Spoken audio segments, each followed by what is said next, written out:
Ég heiti Andrés Gísli Vigdísson og ég vinn hjá verkfræðistofunni Verkís og mitt aðalstarf þar er að vinna við landmælingar og öllu sem því tengist.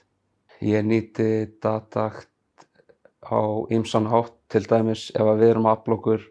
drónagagna sjálfir við mælingamennir hjá Verkís. Erum sjálfur að fara út að fljúga þá hlöðum við myndunum inn á Datakt og fáum alla úrvinnsluna á loftmyndinu og punktaskýinu. Svo sér Datakt allt utanumhald á öllum okkar drónagögnum, hvort sem við öflum þeirra sjálfir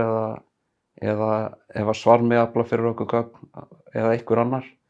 þá er þetta allt inn á vefsjáni hjá Datakt og þannig getum við sótt gögnin og séð hvar við eigum gögn á landinu. Svo erum við í auknum mæli farin að nýta okkur svokallaða pinna sem eru inn á Datakt.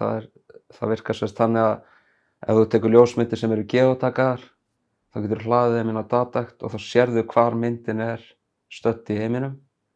og þú getur sótt myndina á eitthvað inn og þú getur skoðað hvernig myndin lítur út og þetta er svo auðvelt og gott fyrir hönnuði að sjá hvar myndin var tekin og þetta gagnast gríðarlega vel ef þú átt drónagögn sem liggja undir myndunum. Það er svo góð yfirsýn yfir þau gögn sem þú átt og ef ykkur er að spyrja þig eftir hvort það séu til gögn í Stykkishólmi til dæmis, þá þarftu ekkert annað að gera heldur en að fara bara inn á vefsjána og að því þú ert með kortagrunn á bakvið þá er svo auðvelt að bara zooma inn á og þá sérðu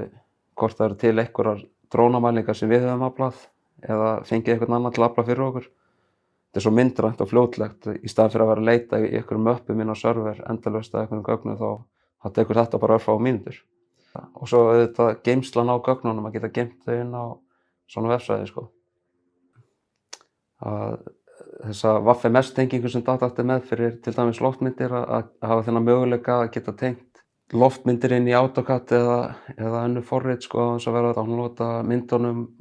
af því þær eru gjarnan mjög stórar. Þetta sparar náttúrulega bæði gagnamagn fyrir mann og tíma, þannig að það er möguleiki sem að ég hlakka til að nýta meira. Það samstarf sem ég hef átt við starfsfólk Svarma hefur bara verið jákvætt og það er kannski alveg þess virði að nefna hvernig samstarfið hefur verið í kringum varnargarðagerðina í Grindavík. Þar höfum við alveg átt einstaklega gott samstarf við starfsfólkið og við höfum þurft að skila okkur drónagögnum þar hratt og örugglega því að það skiptir svo miklu máli fyrir þá sem eru að byggja varnargarðana að fá gögnin í hendurnar hratt og vel, vegna þess að allt gerir svo hratt þarna og til þess að gögnin sé